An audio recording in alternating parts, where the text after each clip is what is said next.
مجھے جس ماحول کی ضرورت ہے اب ہو سکتا ہے انشاءاللہ وہ ماحول آپ کے ہاتھ میں بنا دے وہ اسی کو خیال میں رکھے اور یہ شیخ کہ رب کا دشمن کبھی ذیشان نہیں ہو سکتا یعنی وہ صاحب مان نہیں ہو سکتا زہر اگلے ہے جو آیات مقدسی کے خلاف زہر اگلے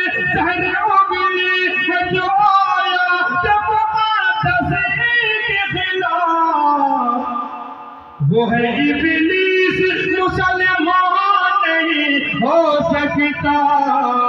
رب کا دشمن کبھی ذیشان نہیں ہو سکتا زہر اگلے ہے جو آیات مقدسی کے خلاف زہر اگلے ہے جو آیات مقدسی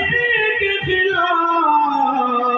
وہ ہے ابلیس مسلمان نہیں ہو سکتا رب کا دشمن کبھی ذیشان نہیں ہو سکتا اور آئیے